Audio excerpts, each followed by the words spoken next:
Good morning, everyone. Thank you for joining us early this morning. I'm Terry Donaldson. Welcome to the Unitarian Universalist Fellowship of Huntington's virtual Sunday service. It's good to be together. We are streaming live from multiple locations, so please be patient with any technical mishaps you might see or hear. We're using Zoom's meeting format so we can all see each other. We'd like to extend a special welcome today to visitors who may be joining our virtual service for the first time, as well as any newcomers who are returning. If you are new to our congregation and want to speak with someone to learn more about us, please contact our office administrator, Lauren Knoll, at office@uufh.org. If you have a pastoral matter, you can contact our minister, Reverend Jude Geiger, at minister@uufh.org. We'll put this information in the chat during the service as well. Know that whoever you are, whomever you love, and wherever you are on life's journey, you are welcome here. We have a few announcements this morning. The auction gala has moved to April permanently. The plans are made. The website is ready. Now we need your donations. You can go to the auction gala button on the UUFH website or to the flash for the link to the website. Then register and type in your item or items. Very easy. Amy Olander will be in the fellowship hour after the service to answer your questions. Our social justice ministry has endorsed the People's Plan, a set of public safety recommendations developed by community-led coalitions with the input of hundreds of Long Islanders. It is a comprehensive plan that presents 12 proposals for structural reform to reimagine policing and public safety to ensure that Long Island is safe for all Long Islanders. Please consider endorsing this plan. The more people who endorse it, the more our public officials are likely to take it seriously. The Long Island Poor People's Campaign's Political Education Committee is pleased to announce the first in a series of webinars addressing some of the systemic injustices here on Long Island. The webinar series begins on Wednesday, March 17th at 6 p.m. and is presented in conjunction with the Islamic Circle of Long Island Council for Social Justice. Today, March 14th at 11:30 a.m., Reverend Jude begins part 1 of a Zoom book discussion on Indigenous Peoples' History of the United States for Young People by Roxanne Dunbar Ortiz, adapted by Jean Mendoza and Debbie Reese. We'll put the link in the chat at the end of the service. Next Saturday, March 20th, mark your calendars. The UUFH has the distinct honor to conduct the ordination of Greta Jo Seidel, our former ministerial intern. It is truly our congregation's privilege. It will be a virtual ceremony on Zoom hosted by us and will begin at 4 p.m. Information as well as the link is available on our Facebook page, as well as the Ordination of Greta Jo Seidel Facebook page. Please join us on Saturday, March 20th at 4 p.m. on Zoom. For more information on all of these announcements, please visit our website, uufh.org. And now I invite you to relax your body, quiet your mind as we breathe deeply together and settle into our time of worship. Please join me in saying our mission statement.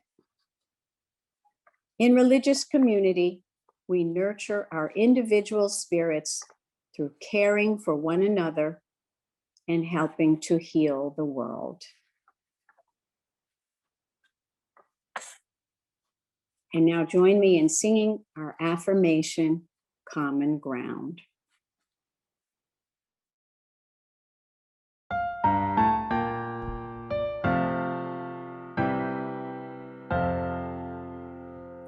On different roads we travel here to meet as one on common ground, to seek the truth with open minds, with loving hearts and helping hands.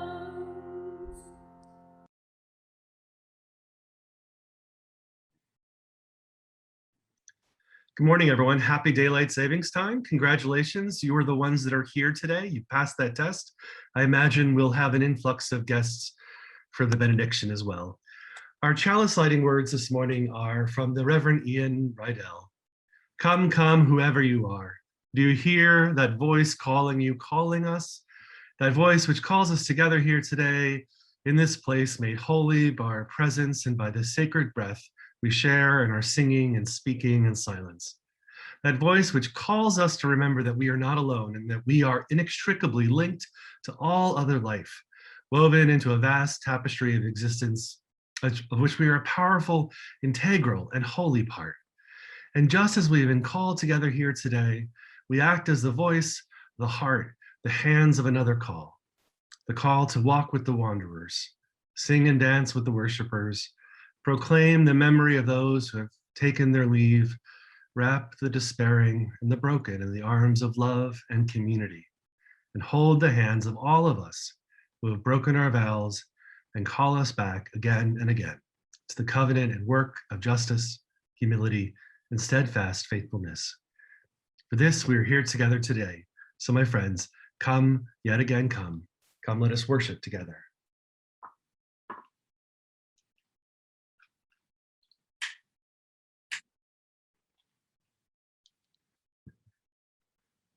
Our story this morning is from a Hindu parable, and it's called The Dog and the Heartless King. There once was a king who thought that everyone should always do exactly what he said and that he didn't have to care about anyone else. After all, he was the king. What did he care about? Why would he care about anyone else? Even the people of his kingdom, what did he care?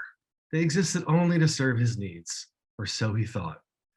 As a result of his selfish ideas, everyone in the kingdom was poor except him. He had more money than even he needed, but he got his wealth by imposing huge taxes on the people, and he never gave anything back. He did not build schools or hospitals or repair the roads. Instead, he maintained enormous armies and built huge palaces for himself. Meanwhile, the people became poorer and poorer, and hungrier, and more miserable. But the king didn't care. He had his, so why should he care about his people? One day, the gods saw what was happening and decided to teach the king a lesson. They sent Lord Krishna in the form of a hunter who came to the king offering him a gift, an enormous hunting dog. Now, the king enjoyed hunting. He had an enormous stable of horses and lots of dogs, but this dog was different somehow. It was the biggest dog the king had ever seen. It was even big enough to hunt tigers. So he accepted the gift. As soon as the king accepted the dog, it began to bark. Now, this dog's bark was not an ordinary bark. It was so loud that it actually shook the palace walls, and it wouldn't stop barking. It barked, and no one could stop it.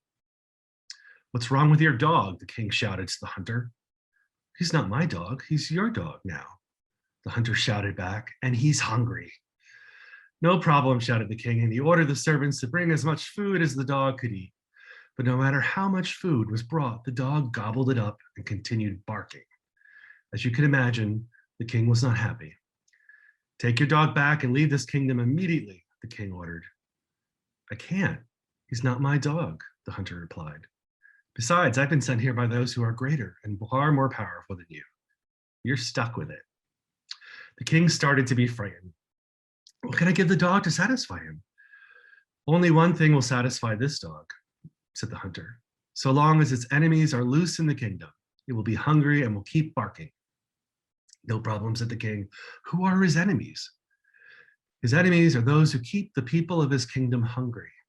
They're those who are taking most of the kingdom's food and don't leave enough for the people, parents and children, the elderly, the sick.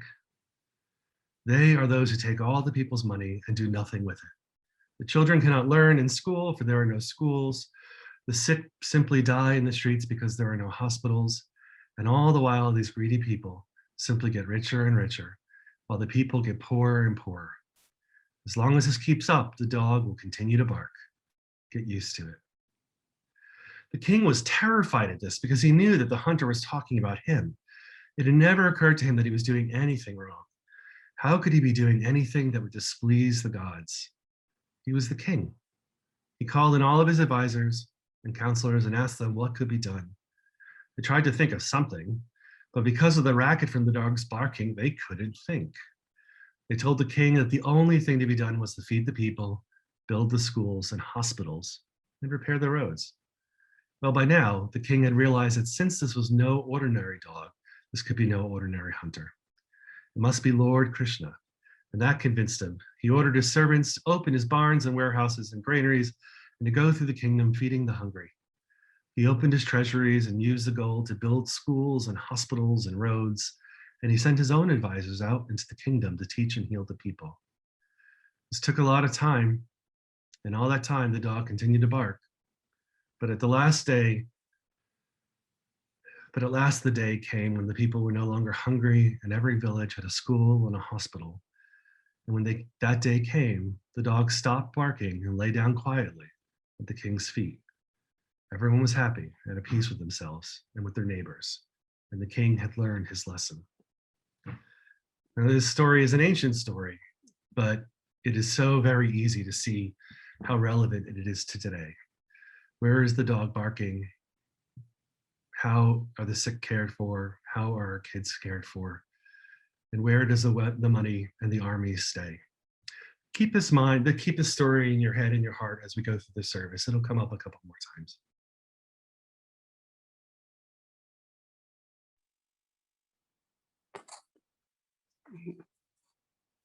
Our first reading this morning is entitled "The Chalice of Our Being" by Reverend Richard Gilbert. Each morning, we must hold out the chalice of our being to receive, to carry, and give back. Dag Hammarskjöld. Each morning, we hold out our chalice of being to be filled with the graces of life that abound. Air to breathe, food to eat, companions to love, beauty to behold, art to cherish, causes to serve. They come in ritual procession, these gifts of life. Whether we deserve them, we cannot know or say, for they are poured out for us. Our task is to hold steady the chalice of our being. We carry the chalice with us as we go, either meandering aimlessly or with destination in our eye. We share its abundance, if we have any sense, reminding others as we remind ourselves of the contents of the chalice we don't deserve. Water from living streams fills it, if only we hold it out faithfully. We give back, if we can, something of ourselves, some love, some beauty, some grace, some gift. We give back in gratitude, if we can, something like what is poured into our chalice of being for those who abide with us and will follow. Each morning, we hold out the chalice of our being to receive, to carry, to give back.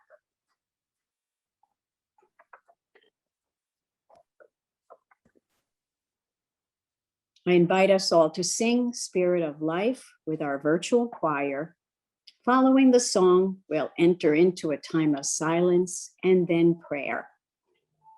As you participate at home, remember that it's not about the perfection of silence, but the intention. Join with me in singing now.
My prayer this morning comes from the writings of Reverend Tess Baumberger. In all moments and places. O divine spirit, healer of our hurts, consoler of our sorrows, vibrant light of happiness, birther of all life and gentle ways of death, hear our prayer. We raise our heart to you as do the ancient redwoods rooted in the ground, swaying in the wind. We praise and thank you for our life, gifts of body and essence, strength to bear life's burdens, grace to dance life's joys. We praise and thank you for our life, gifts of eyes and heart that fill with beauty smiling, or with pain and sadness weeping. We praise and thank you for our life, gifts of ears to hear, words of grace and wisdom to listen to and lighten the burdens of others. We praise and thank you for our life, our voice to sing out praises, to speak my truths and visions, to share ourselves with others. We praise and thank you for our life. Gifts of all our senses, rhythm of our heartbeat, rise and fall of our breathing. To will to live with passion, serenity, joy. Spirit, guide us to a deeper knowing of your presence in the world. Show us the deeper meanings of the patterns of our years. Help us regard ourselves and others with eyes of calm compassion. Teach us to learn patience with their failings and our own. Help us to accept the mold and fashion of our life through marching years. In the names of all who perceive your transcendent presence in trees and brooks and mountains, in work and play and resting, in all moments and places between. Amen and blessed be.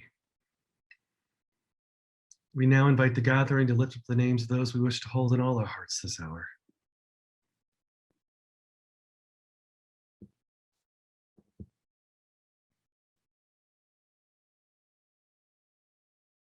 Michael, Gary, Naomi, Don, Sue, Aaron, Katie, Gary, Tom and Thomas, Jacqueline, Jesse, Diane, Lenny, Connie, Rose, Jeff and Jessica, Tom, Mary and Eric, Earl and Martha,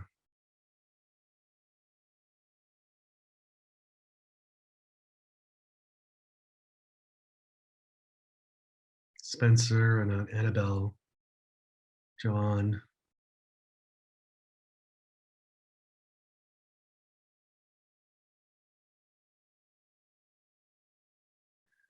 for all these names spoken aloud, and for all those that are written silently on the tablets of our hearts, we pray.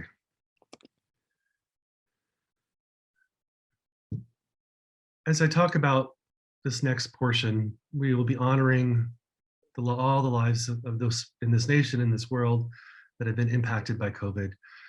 I can hear Lord Krishna's giant hunting dog barking at the enemies of the nation. A year ago this week, we closed down our Sunday services in person. It was the wisest thing that could have been done. We did not yet know what we did not yet know. That decision of the board saved lives. I know that by around that time, at least half a dozen of our own members had contracted COVID. I could not imagine what would have happened if we had one more in-person service before we realized.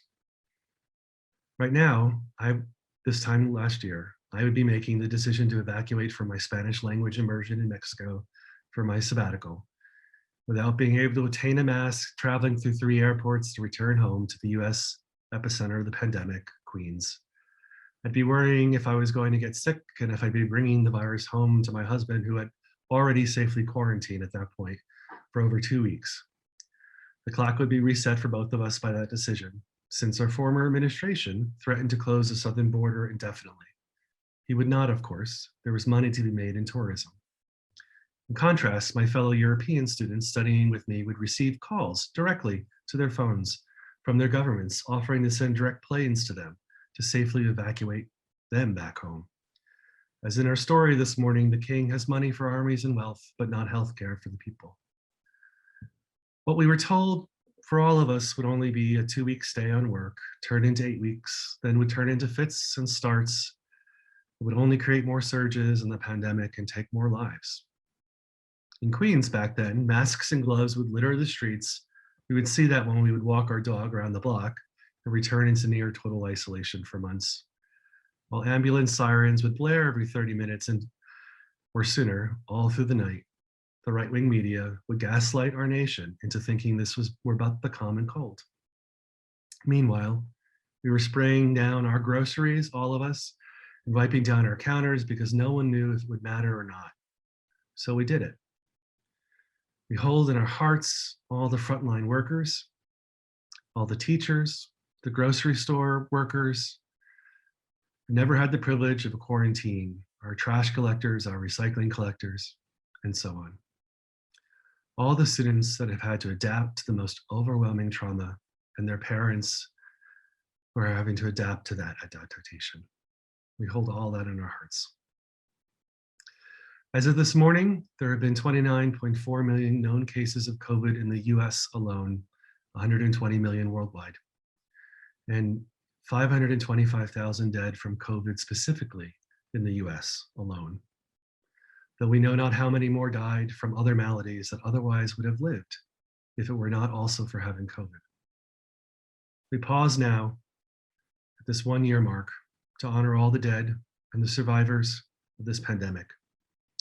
On January 20th, during the national service to commemorate the then 300,000 dead, you congregations across the nation ring bells at night.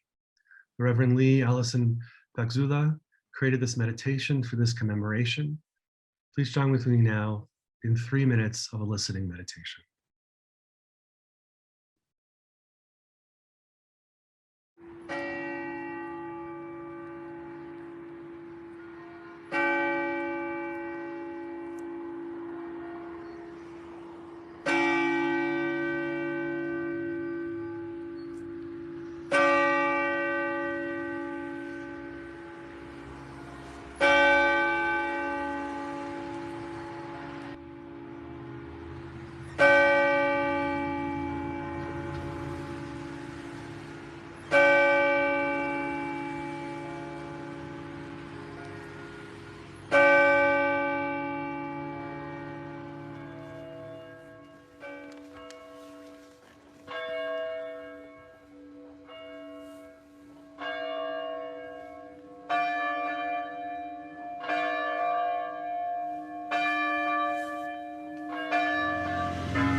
Thank you, Jude and Jay and the choir.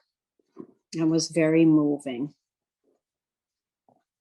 And now it is my pleasure to invite our own Helen Boxwell, founder and executive director of H2 Empower, our split plate charity of March. Helen has been a member of UUFH for 30 plus years and an active member of the social justice ministry. H2 Empower has focused their efforts on education and sustainable development in Ethiopia and Burundi for the past 15 years. Among their efforts have been creation of libraries, classrooms, and input of water into the public schools. Some of our UUFH members have traveled with Helen to Ethiopia and Burundi and have volunteered their services in schools.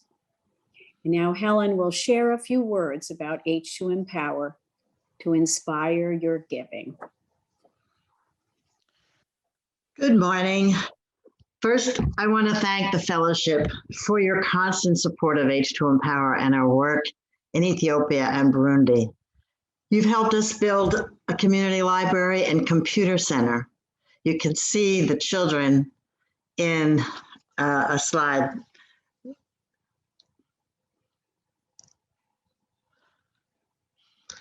Some of you have joined us on trips to both countries, and some of you support our work or individuals year after year. Here's a shout out to the Sussman family, Marisa Complete, Maria Nelson, Jackie Agdorn, Arndt Monge, and so many others. I'm deeply grateful to all of you.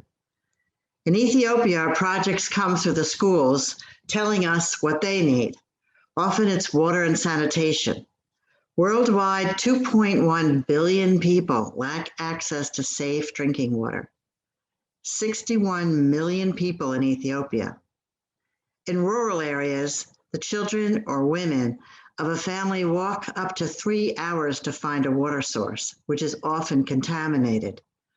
This kind of water is the main cause for illnesses like diarrhea, bilharzia, or typhoid fever, especially life-threatening to children. These keep children out of school, and millions get sick or die of waterborne diseases every year. There are no daily showers or hand washing. How do you clean the dishes or clothes? Often we see sights of girls like this girl taking water from a mud puddle and then bringing it home. I'll never forget being in the library and going by the water fountain. It was shut off. The guard saw I wanted water and ran to open it. I washed my hands, and some children ran over to drink and drink and drink. They were washing their faces and filling empty water bottles and getting so crazed. And the guard was trying to hit them because they were so excited. I stopped him and said to the principal that we had to open the water for them. They keep it closed because they have to pay for the water and don't want the kids to play in it. But the children were so not only excited, but so needy, obviously, for this little drop of water. He saw the need and promised to open it at recess every day, saying, water is their right. I was told they are still opening it up daily for the children. We can keep these children healthy by providing potable water and clean sanitation. We're fortunate because we don't have to dig a well, which is very expensive. We just have to connect to a main pipe. We're putting this water into a school and permanent sanitation for 1,500 girls in a primary school that has 3 shifts, including night school for those that work. Now they only have 3 very old stalls. There will be a changing room for older girls as well. You can help these eager and bright children stay healthy and stay in school. Thank you very much for your constant generous support and caring. Your gift will have a permanent impact on thousands of girls in Hosanna, Ethiopia.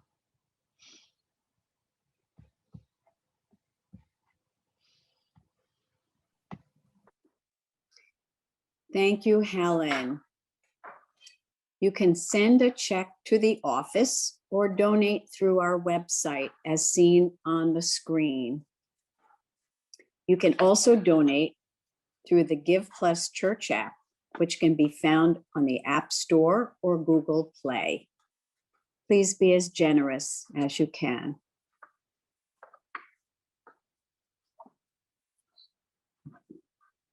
Our second reading this morning is entitled, What the Clamorings For? By Reverend Tracy Robinson Harris. In conversations about the initiative for greater diversity, our Unitarian Universalist Association-wide commitment to become more inclusive, one of the questions that inevitably arose was, what do we want diversity for? What is our motivation? Perhaps it is guilt. Guilt over the injustices of racism, heterosexism, classism. A commitment to diversity would make me feel better, that is, less guilty. Perhaps it is a sense of responsibility to deal with my prejudices and somehow participate in bringing greater justice. A commitment to diversity would hold us responsible, make us do the right thing. Perhaps it is that nagging call to seek wholeness. Given the partiality of all points of view, given the diversity of truth, given our calling to live our lives religiously, given these, a commitment to diversity is nothing more or less than honoring the call to seek wholeness in my life and in our collective life. African-American feminist, author, teacher, Bell Hooks asks the question this way: what is all this clamoring after difference? All the clamoring is about seeking wholeness. Guilt leads to angry denial and inaction. Responsibility leads to grudging good works.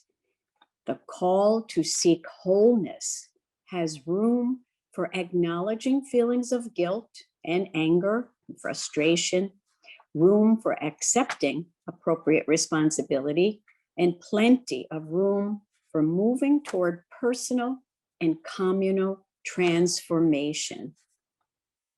All the clamoring is for each person, each perspective, each truth to be granted sufficient respect so that we truly listen to those ideas and allow ourselves to be truly challenged by them. All the clamoring is for us to recognize that our lives are intertwined, so intertwined that each is accountable to the other. Each particular story, truth, calls us to accountability, calls me to accountability for my life, my limits, my individual, and our collective transformation. All the clamoring is for truth. I need you. I need you, who you are, the experiences and perspectives you bring, so that I may know truth beyond my partial truth. All the clamoring is for justice. We need each other and what we can all do together for justice.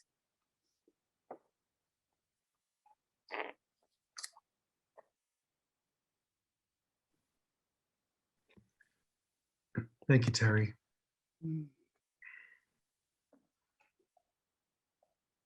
Bell Hooks is one of my favorite writers, and she is so clear and gets to the heart of the matter. So, Who needs compassion anyway? It's a virtue that asks us to make our lives a little bit more difficult, a little more complicated, without any obvious tangible benefit, some would say. It rarely seems to ask it of us either when times are easy. Why should we share in the suffering of others? Give a little more of yourself even when it seems you have less to give? Why should we even feel the compunction to do so? Our second principle isn't just about asking us to do something, it's asking us to feel like we ought to be doing something. Our words for all ages this morning explores that very question. A rewriting of traditional Hindu texts, we learn of a king who has it all. There was once a king who thought that everyone should always do exactly what he said, and that he didn't have to care about anyone else, even the people of his kingdom. What did he care? They only exist to serve his needs, or so he thought. We all know that king from time to time, from generation to generation. Never goes away, just the new face. Hoarding all the wealth of the people, he closes the coin away, and along with it, the prosperity of his kingdom. With its lack of use, schools, hospitals, home, and hearth all suffer. The king certainly has all material goods he could wish, the largest army and the most grandiose palaces, but even he can't use it all. It lays fallow, and so does his kingdom. So does the hope for something more. Like last week, our story revolves around the actions of a trickster figure, this time Lord Krishna. The wider stories of Krishna appear across a broad range of Hindu theological and philosophical traditions. He appears in these stories in various guises as prankster, model lover, godchild, divine hero, or sometimes the supreme being. In our story this morning, he may be divine, but he's also a hero of a sort, and certainly a prankster, a trickster figure. In a brilliant play, he feeds the voracious king yet another gift, this time the largest hunting dog the king has ever seen. Only the dog has the propensity for food as the king does for wealth. When asked to take the gift back, Krishna refuses. I can't, he's not my dog. Besides, I've been sent here by those who are greater and far more powerful than you. You're stuck with it. Essentially, this is your situation, your problem, and you need to live in it. There's no one else who's going to live it for you. This hunting dog is a giant-sized emblem of anything we turn into a problem in our minds. There are actual issues going on around him, like hungry people, poor schools, and raging wars. But the king is focused on the problem he's created for himself. One giant, loud, hungry dog. How often are we that king in our own lives? Instead of acting to resolve the pain in and around us, we fixate on thinking about issues that we've generated for ourselves. In that way, we might be able to relate to the character of the king in the story. His actions are very normal human things to do and probably a little insane. And I can't help by reading this story again in light of all the pain and suffering this past year of COVID that could have been avoided if we just fed the needs of that dog that was warning our nation of its enemy. I feel that the giant hunting dog in the story, though, is also a practical answer to the questions I posed earlier that ask why should we share in the suffering of others? I say practical while promising to get to the spiritual and moral answers shortly. If we understand compassion to mean a feeling of deep sympathy and sorrow for another who is stricken by misfortune, accompanied by a strong desire to alleviate the suffering, then showing compassion is simply outwardly recognizing the inward truth. Whether we're aware of it or not, we suffer along with the suffering of the people around us. The king had all he could ask for, but he also had that dog, which the story tells us he, at first, also coveted. Along with his appetite for more, the king picked up the symbol for that appetite as well. A hunting dog that could not be satiated so long as the king continued to need more. King's opulence, although seemingly pleasant, left him closed off from the genuine human contact and did nothing to cease his craving. Like his people subjected to his rule, he was ultimately trapped by his needs and ironically left with no one to be compassionate toward him either. Narcissism is a trap. All around is ruined, and you gain little. He created and perpetuated a reality for his kingdom that matched his own psychological dysfunction. Practically speaking, living without compassion for others obscured the king, obscures us from realizing our own addictions. In his case, the practical solution was to rectify his voracious and hoarding habits. Likewise, his hunting dog would do the same. But that solution was difficult to come to. He called in all of his advisors and counselors and asked them what could be done. They tried to think of something, but because of the racket from the dog's barking, they couldn't think. Although it's a bit of an unkind barb in the story, I can't help but think it's so true of our worldly leaders who've cut funding for schools, healthcare this year, and affordable housing, while raising spending for military and offer support for big bonuses, divorced of actual productivity or competency. The story talks about taxation. If we were to throw it forward a couple thousand years, it would be about this. Their hunger for power and wealth makes it so that they can't think straight. In these cases, compassion helps us to think straight. The promise or the challenge of compassion, of equity, of justice is that they help us to think straight.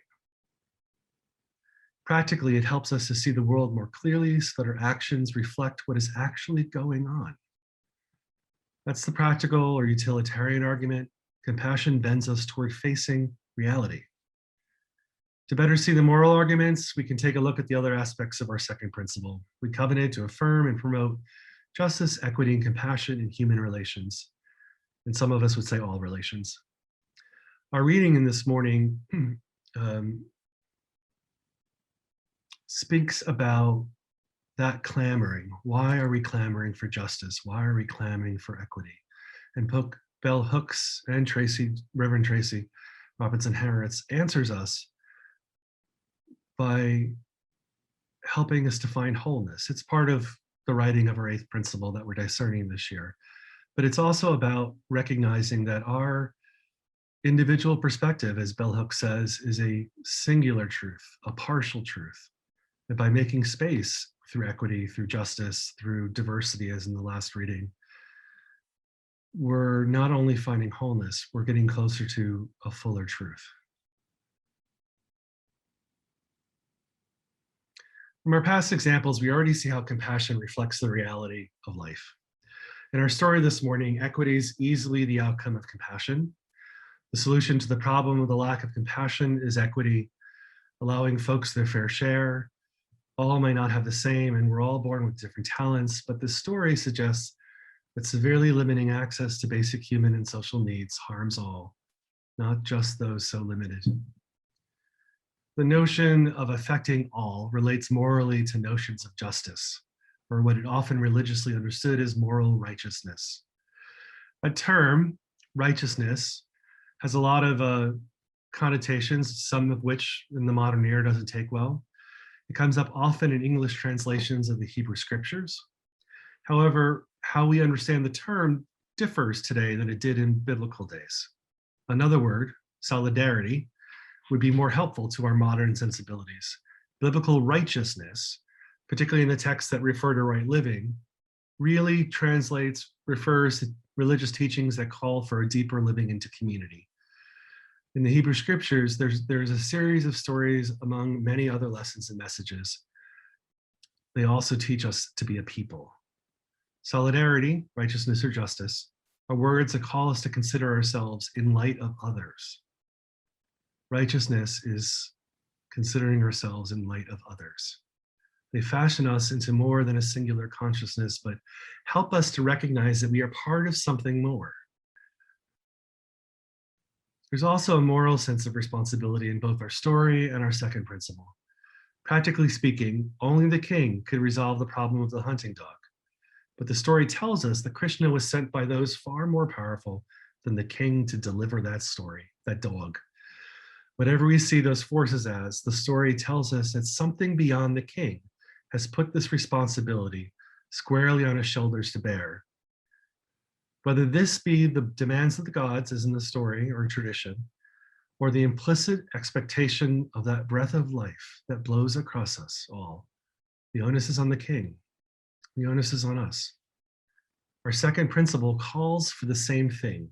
We have covenanted to affirm and promote. In other words, we have committed ourselves to as a religious people to live into justice, equity, and compassion, to live into it. It's a promise and it's a challenge. Will our actions match our words and our promises? We may not all see the same thing as the right solution to a given situation, but we are freely covenanting to accept responsibility to live in solidarity, to seek right behavior in response to our human relations.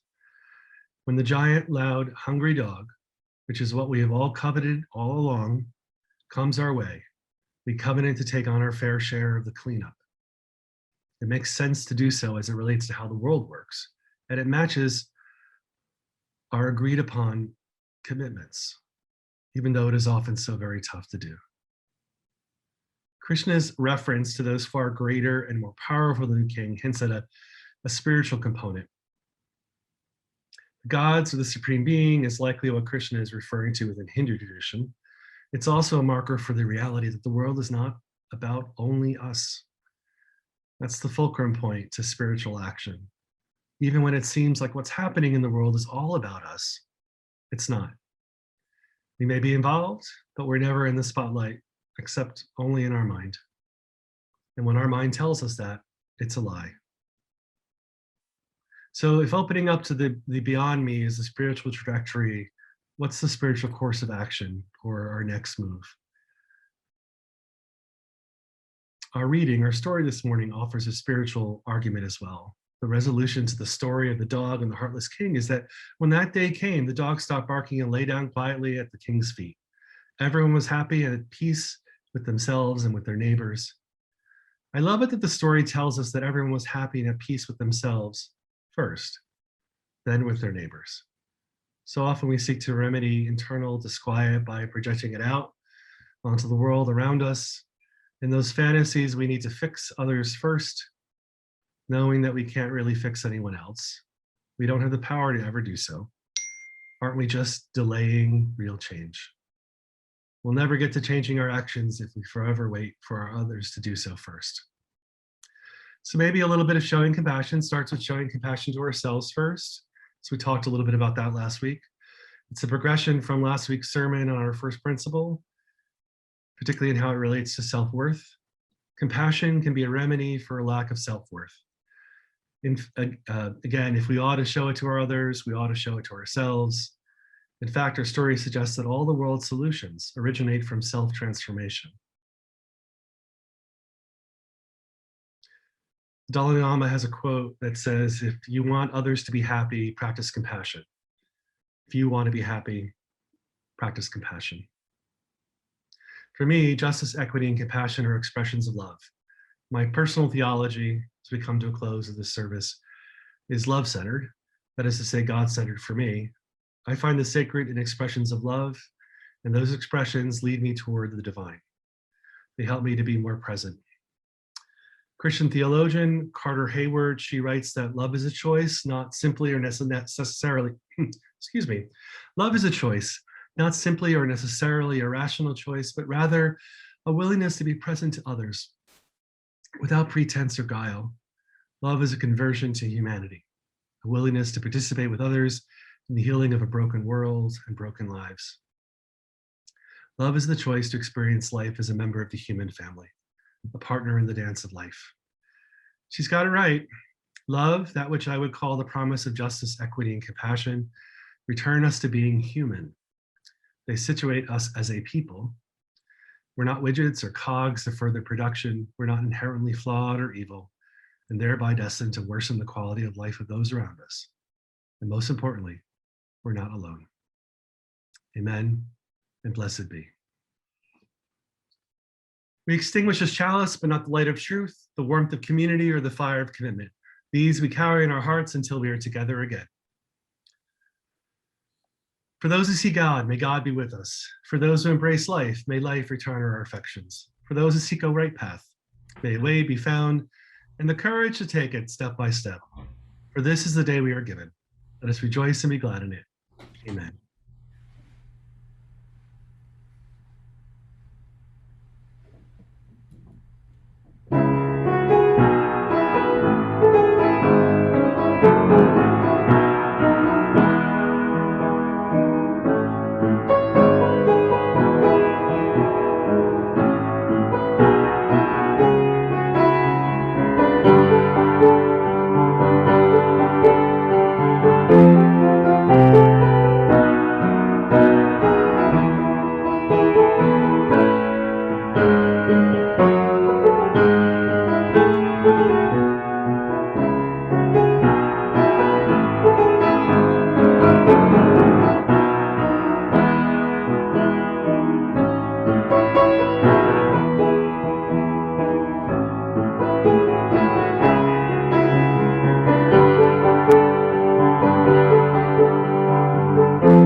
Remember, don't sign off. You can stay on and join us in a few moments for some informal gathering at our fellowship hour right here on the same Zoom link. Please enjoy this beautiful day. If chilly, it is sunny.